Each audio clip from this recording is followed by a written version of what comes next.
When Louisiana has visitors, they visit the usual things: the French Quarter, a plantation, maybe Huey Long's spire of a capital. The brightly lit places wind up on tourist brochures. We who live here know some other places, little corners of our broad state visitors seldom see. Outsiders may search for the real Louisiana. We know they'll never really find it the way that we can. That's why I'd like you to come with me now to visit just a scattering of special places I've found. Travel this state and you'll see things are changing. Travel this state some more and you'll see some things never change. There is still a lost Louisiana in all the small places.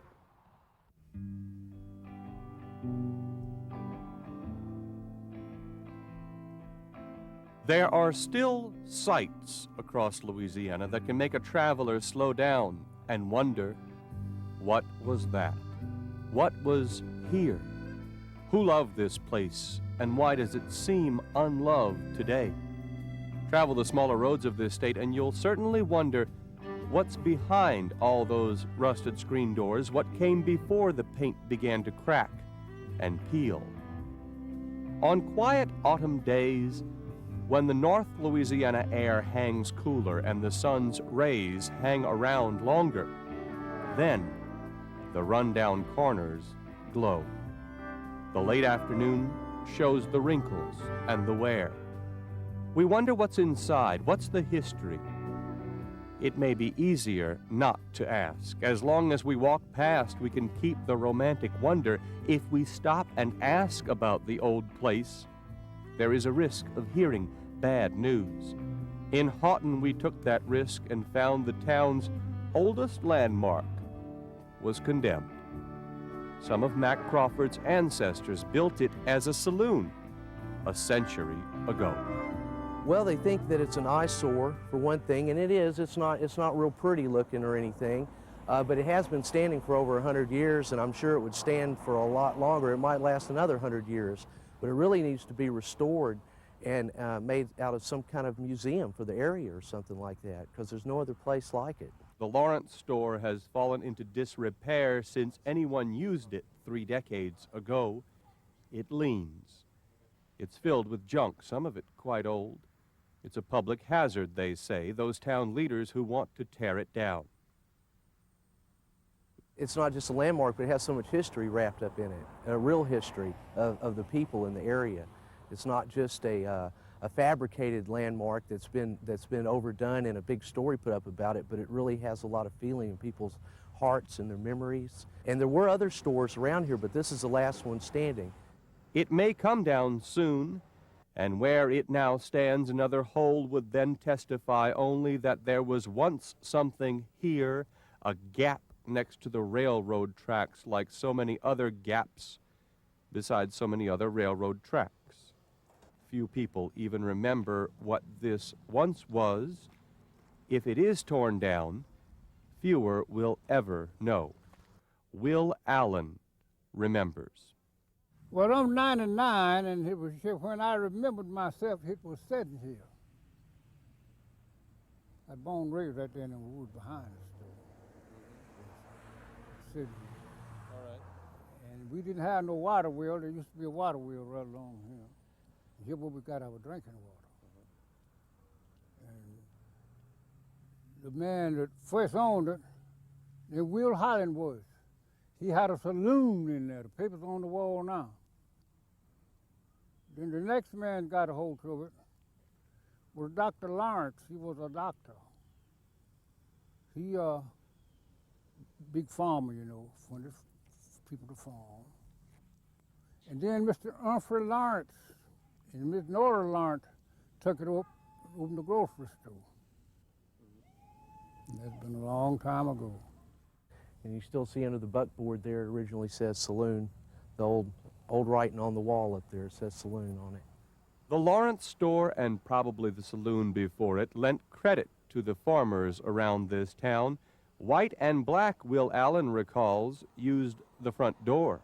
They furnish white people to farm, furnish colored people to farm, feed you, you make the crop. Then when they sold the cotton, 3 and 4 cents a pound for it, they got their money and give you what you had coming, if you had any coming. The Lawrence store sold the simple fixings of dinner for families in Haughton. Did 4 bits a day buy you anything in this store? Oh, yes, sir. I'd be glad to get that 4 bits a day. What did you get? I'd get me some meals, some flour, and some lard, maybe some glasses, and a piece of dry salt meat, white as your shirt, 2 or 3 pounds for All fat. 2 cents a pound, all fat, yeah. Living good. You could feed a family on that, huh? Had to eat that or nothing. In Shreveport at the LSU archives, you'll find the ledgers of the old Lawrence store. 99 ledgers going back a ways. The simple stuff sold every day, written down in pencil. Sugar, flour, bacon, sardines, a price. You know, there's so many women these days and times, and me and two don't know how to cook a biscuit. If it ain't already made up and nothing to do but put in the stove. Them days we had to make them biscuits from scratch. Sure did. And this is the store you'd get the flour and Get the the lard. flour, some lard, just a dry salt, and maybe half a gallon of suet. Among the ledgers are a few pictures and a few words about the young town of Haughton when the Lawrence store was already old. When the boys of North Louisiana went off to war, the First World War, they threw their names from the trains as they passed through Haughton. In front of the old Lawrence store, people picked them up, and they wrote. After the town built a high school in the 20s, the kids stopped in at the old Lawrence store for soda pop. Nothing special, same as anywhere, just an old store. Just another store 70 years ago. But at one time, this was a center activity for the whole area, being where the railroad track was. Did people hang out here? Oh yeah, they hung out here. There wasn't no party here. They hung out there, and right there on that corner, there used to be a hotel right on that corner right there. The old store in Haughton is not much to see. It hardly has the charm we find interesting. No presidents slept here. No fancy trim, no fanciness at all. It is not pretty. It may not be restorable. We restore pretty things, don't we? It's easy to appreciate the old Bank of Mangum even in its outcast state. It's easy to hope that the Pringle Theater in Glenmora will be showing movies for a long time to come. We are less likely to see the hidden grace in just an old store in Haughton. There may be enough folks around to remind us not to say what we usually do, that it's just an old store. Old stores and old stories live in the small corners. Old men wave to strangers in small towns like St. Francisville. The tourist visits St. Francisville for the sights, for the quaintness and country manners. They tour the courthouse or the church to breathe in history, and with it a sense of perspective. But all the while, the town's best history and perspective is sitting on the front porch. We've been here a long, long time. We had, Not long enough, have we? no, Each afternoon, a group of men gather here at the real estate office, and they talk, as you might expect, about the old days and old characters they remember, like Murphy Dreer's wife's Uncle Clint. They say he drank. he was a character, wasn't he? Who that? Uncle Clint. Oh, Uncle Slug, I called him. a lady ordered him a drink of water. Said, Clint, it's hot. Said, Clint, would you have a drink of water? He said, lady, let me tell you something. Said, that's what the Bill Bridges for water pay or something. He drank that whiskey. He sure did. I wouldn't say that. He said, that's what the Bill Bridges for water going to. And they talk about old times when heavy rains would make the creeks unpassable. And he was a character.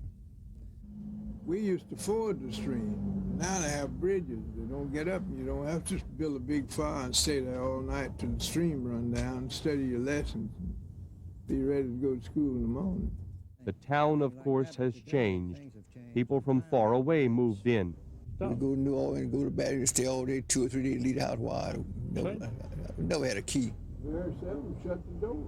I said, I don't ever have a key in my own house. Can't do that now. No, indeed.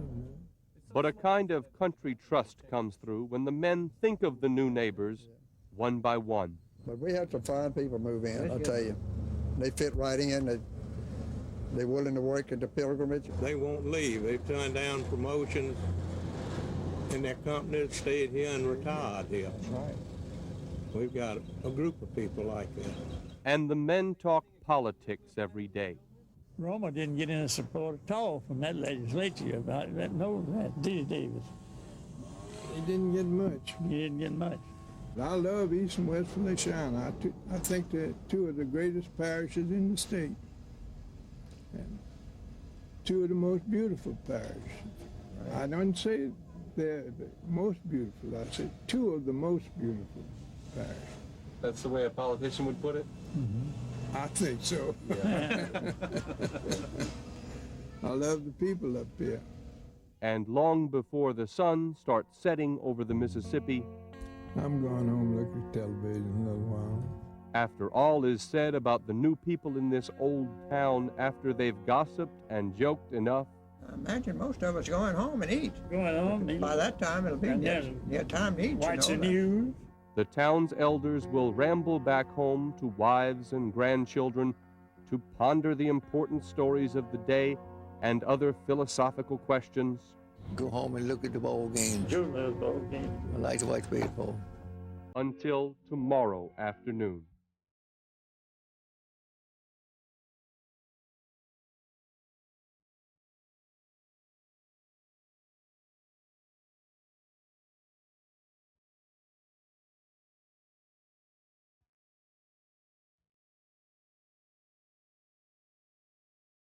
Is this town north or south?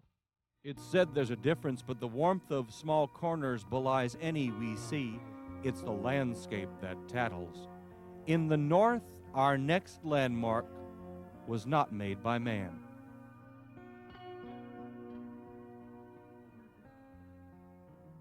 It's not as far north as Mount Lebanon, but then it's not as far south as Bryceland. If you hit Pratt, you've passed it up. Somewhere south of Gibbsland, we'd say. The exact summit of Mount Driskill is so hard to find, we had to find an expert on the terrain. And there were times he wasn't certain either.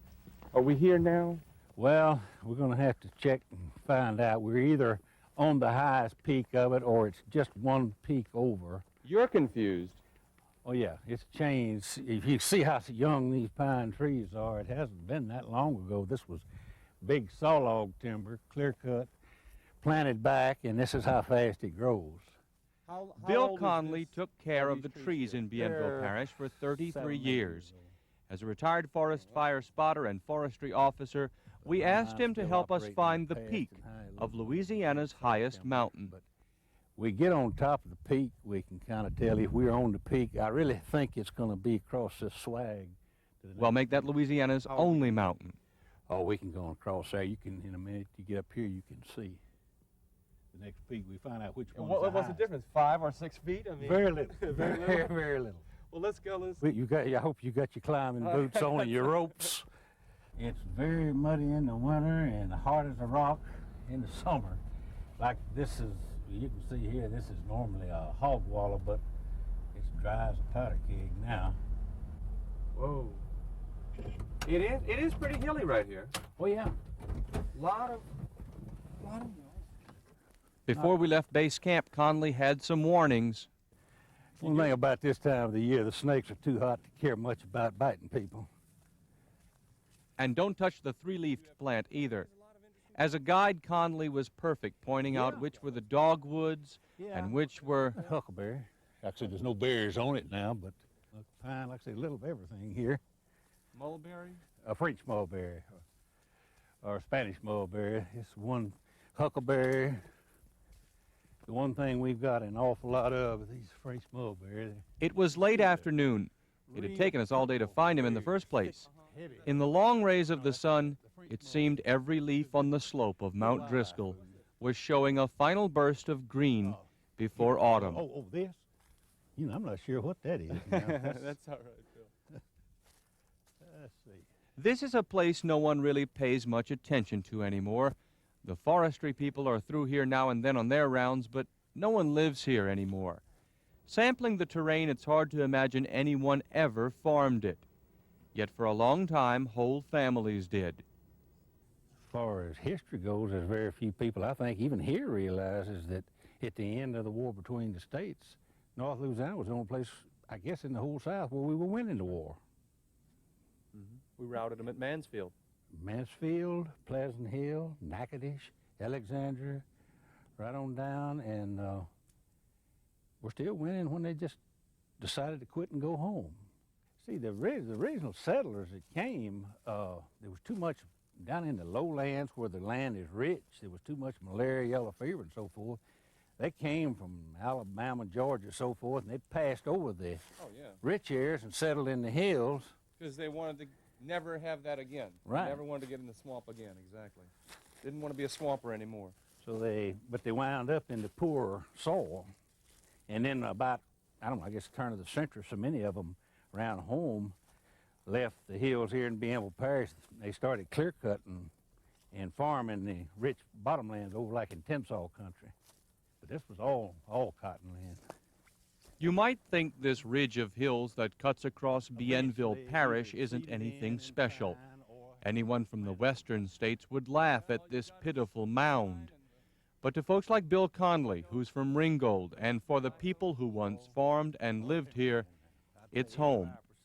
And elevation above sea level or someone else's way of talking about it doesn't matter much when you call a place home. You're looking, I think, at the peak now. One thing Bill did ask me before we started this trek, if you remember, was if I had the right shoes. It is. I thought he was kidding. It is steep and slick. Wrong shoes is what it is. That pine straw is kind of like mud. At last, we reached the summit of the highest point in Louisiana. There was no flag whipping in the cold wind. There wasn't even any wind, and it wasn't cold either.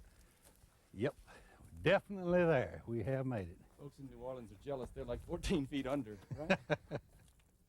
But someone had left a circle of stones to commemorate their achievement. Yep. Somebody put a little... Undoubtedly, it's not a campfire. I don't see fire anywhere, ashes anywhere. Happy to see somebody up here enjoying it.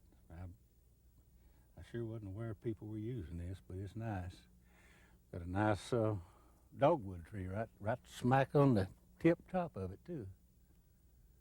This one over here. It's unique Louisiana. Oh yeah. Special spot. This is nice. This is real nice. In actual feet, what's our altitude exactly right here? This should be 535. This is the highest point here, and it's the highest in the state. Now, there was some argument a few years ago from some guy, I don't even remember who, that said there was one or two peaks in Claiborne Parish just north of here that might be higher, but I think that was completely dispelled. So there was some kind of competition like between Mount Everest and K2 that... Exactly that. Must have been a hot argument up here. I think the people Arcadia settled at, they proved beyond a shadow of a doubt this is still the highest spot in the state of Louisiana.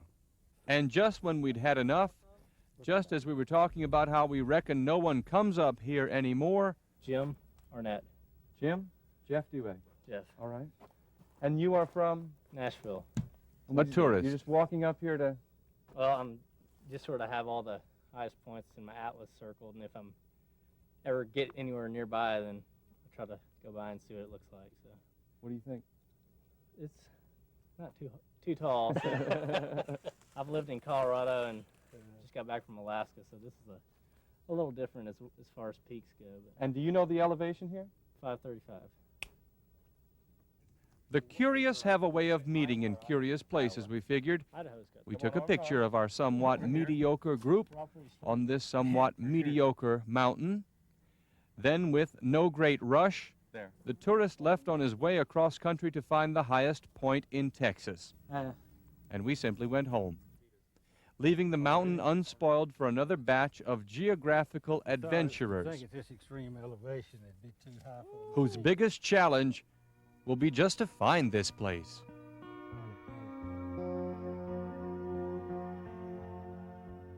Actually, after we scaled down the heights of Mount Driskill, we did discover that was really the false summit.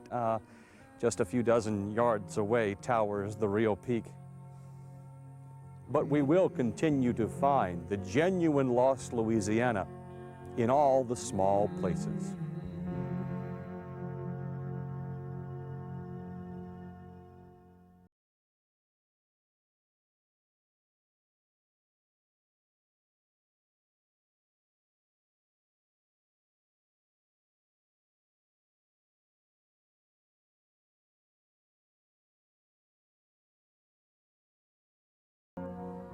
From the top of Mount Driskill to deep in the basin, the real Louisiana that's found in small places is slipping away and giving away to a national culture. Old crumbling beauty in every small corner falls into ruin with each wave of time. Let me show you a light, a beacon of sorts, that calls us to take care of what we have lost. In Manshack, you can see time on the march. Interstate 55 rises above Highway 51, and they both parallel what's left of the old Hammond Highway, burned out pilings sprinkled across the pass. Landmark Middendorf's restaurant has a new building, a new one aside the old. Time marches on, but in its wake leaves signs of its passage through past Manshack. Virginia Ricosi cuts bait for the crabbers and trims fish for the visitors. High on her shop wall is a painting of a lighthouse near here. Well, it doesn't mean as much to people today like it did when I was growing up. The lighthouse was really handy for people. Once a person got lost in the swamp, they would ring that fog bell, and they'd come out on that fog bell. The schooners would come up in and tie up and load up the staves and go back to New Orleans. Sometimes it would take them a month to get back because of they had to wait until the wind changed to sail back. They had no motors like they have now. And that was the stopping and going place right there. This is the past Manchac Lighthouse today. It's crumbling and leaning to the northeast. It's one of only a few surviving lighthouses built more than a century ago. Now, of course, it's mostly forgotten by the rest of us. That's part of why it may soon be gone forever.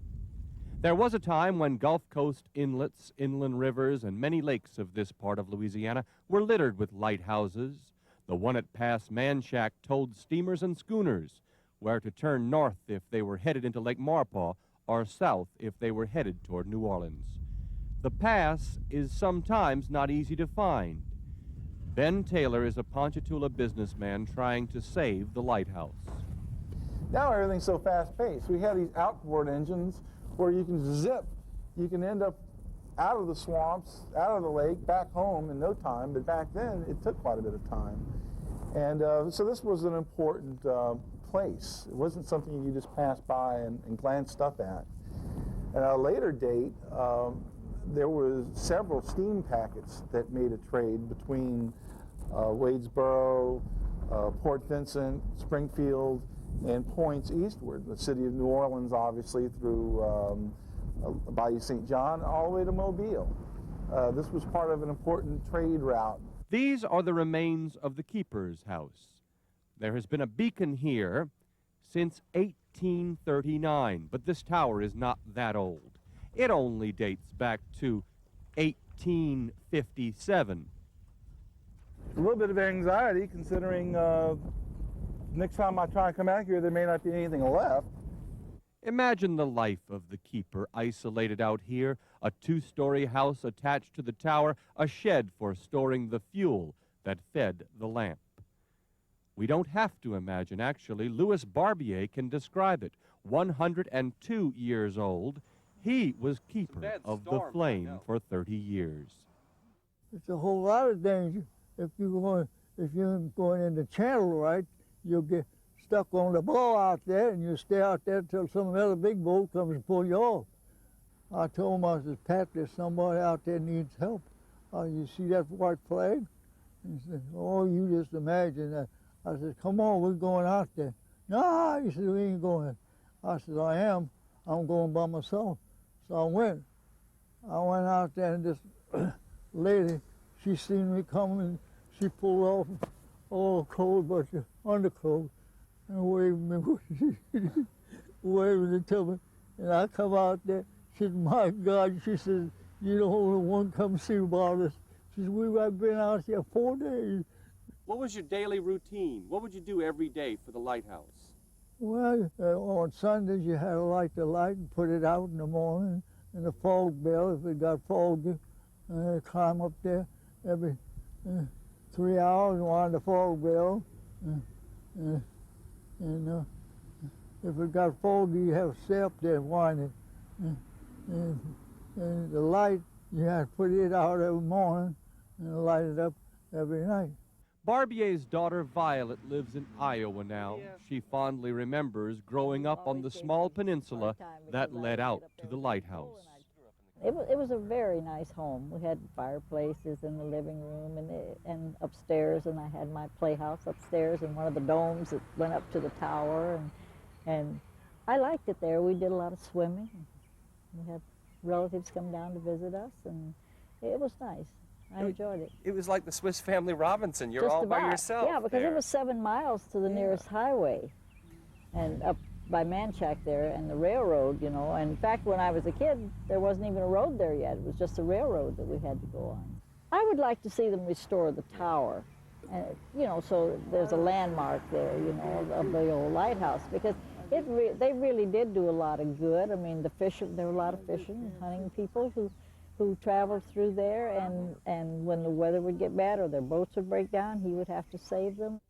High atop the tower, there is still a mount for the last light.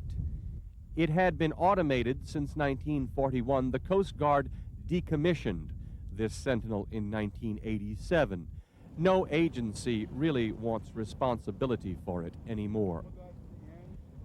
Taylor, Ricosi, Louis Barbier, everyone who can recall the important lighthouse in its glory agree that it sure would be nice if someone could, at the very least, stabilize the tower. Well, there ain't no lighthouse there now, it's just a tower, that's all. Yeah. Big round tower like that. Oh, I want it where it is. They had talked about different things about moving it, you know, where it'd be easy to restore. I said, well, it needs to be where it was built. It needs to be there. That's the place for it.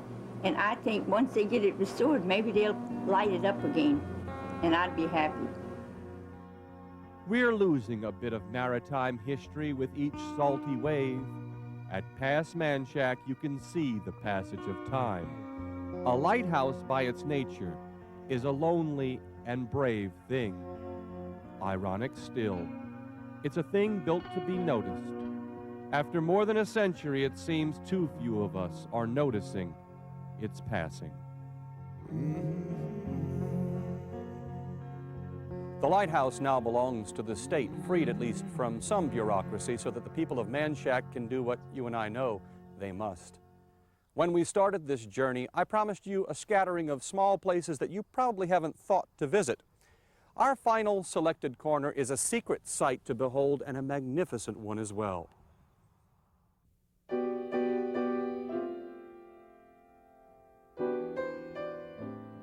You wouldn't even know it's here. Even some of the people of Crowley don't know it's up here. Up above the Dixie hardware store, there is a tangible slice of bygone fun, a dusty husk of wide-eyed splendor, a tattered and sun-dried shell of a gilded age.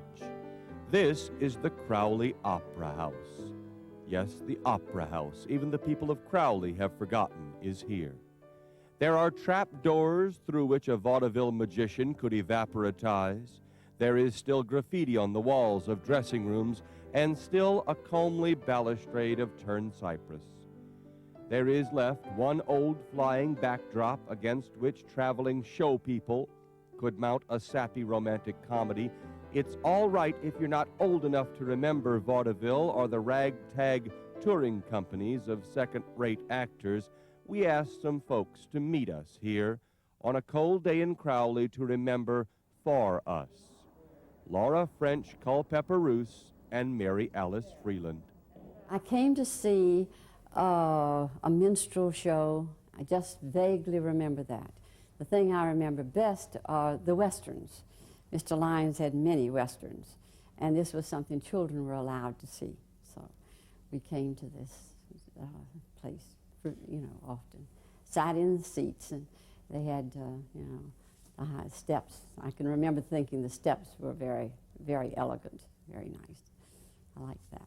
Well, we came here to silent movies. Also, I saw the first talkie up here with Al Jolson. I also saw vaudeville shows on the stage with animals, that sort of a vaudeville that children would enjoy.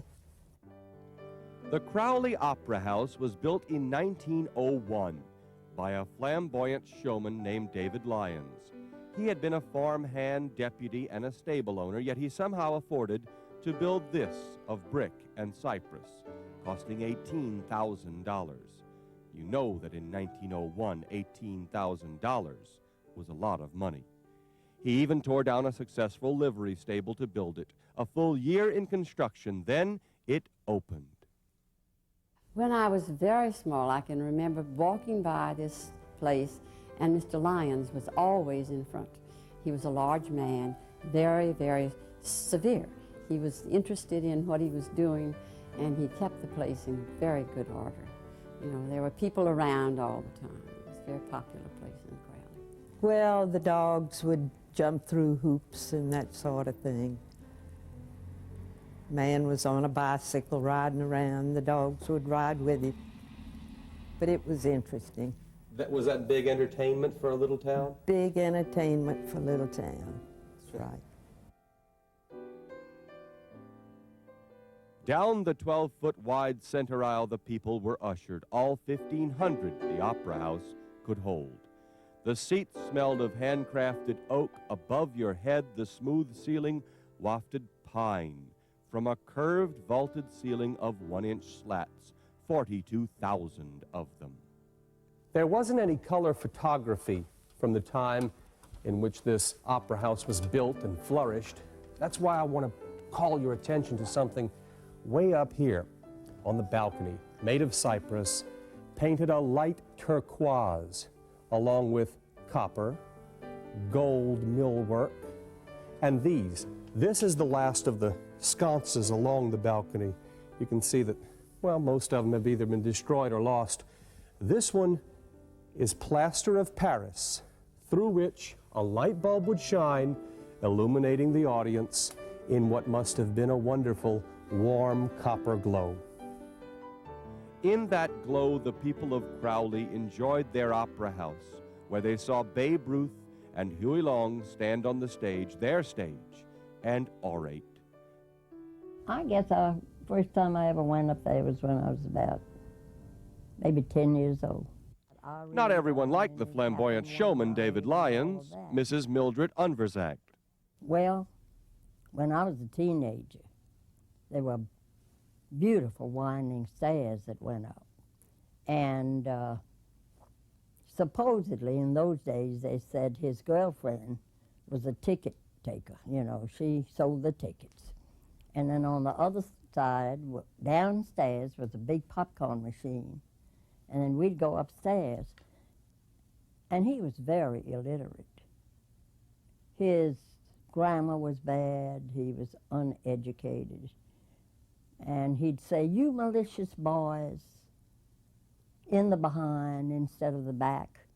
"I'm going to put you out." And of course, as teenagers, we thought that was hysterical. We all just died laughing. "I don't want any talking here." But it was beautiful. I mean, they had movies later on, but you see, between Houston and New Orleans, this was a wonderful stop-off place. There was Jack Dempsey, but that was too early for me. I don't remember that, but I know that's in the history. Jess Willard. Then they had Irene Dunn, and they had real big shows that came in. But my vivid memory is the home talent. They had minstrels, where the white men blackened their faces, you know, and they had big minstrels, real good. And a friend of mine wasn't married then, and she played the piano, and another girl sang. We thought that was absolutely fantastic. The box seats on each side, you would have to buy special tickets for that. 1901. Can you imagine, on the southwest side of South Louisiana, in a little town fast becoming an important trading center, there was an opera house. In this rare film, specially commissioned by David Lyons, a 1915 film crew took their bulky camera around the place for 5 days. This is the result, amazing too, that a flickering testament survives. There are so many befores available to describe this place in time. Before television, before rock and roll, before radio, before the Great Depression, before houses had electric light, before the First World War. These were the train stations, this was the firehouse, the horses were named Rock and Riley. This Crowley High School is no more. Harvesting rice, the fairgrounds, racetrack, grandstand, and exhibit hall. This was the last year they had the fair. 5 cents bought a dance for charity. Segregation, oh yes, and some on both sides proud of it. On this day, a Wild West show complimented the stage show at the Opera House. This is how long it has been that Crowley has had such a theater. In 1946, it closed. But it's still alive up there above the hardware store. There are the hangers-on. Diane Reich Huffpower is far too young to remember any of the shows, has never seen a movie here, yet she occasionally drops in just to feel the history. Do a lot of folks know what's inside here? Quite a few people. Just word of mouth mainly. I don't know that many people have toured it, actually, or actually walked through here. Of the ones that did, I'm sure they would get us the same nostalgic feeling that I get.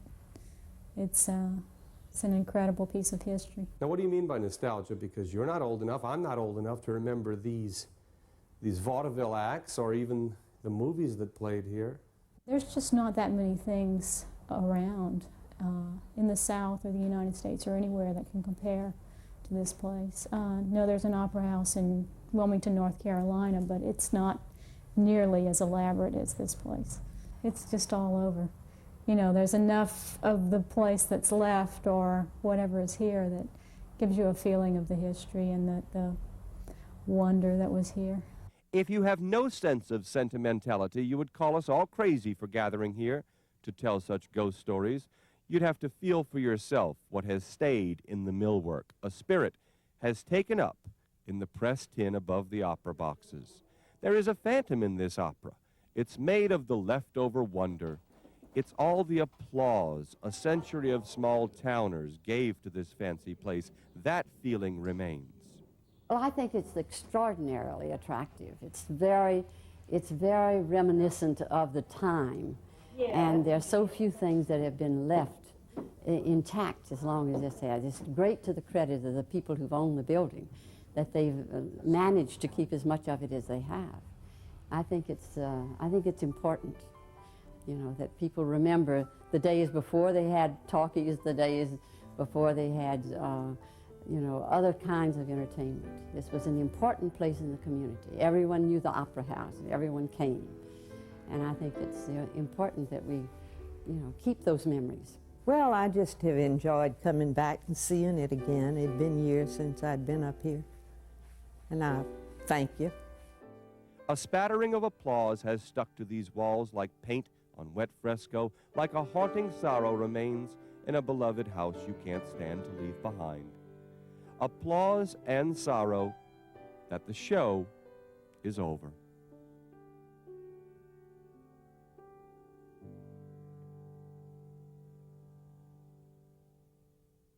Where are all the forgotten places, all the small corners we are driven to see? Well, they're in every backyard. Sit out on an old porch sometime and unfurl a state map, close your eyes and point. These are just some of the shadows of some of the grandeur you can still find when we search for lost Louisiana. Look for the treasure in all our backyards. All the small places are still there. Look deep and farewell.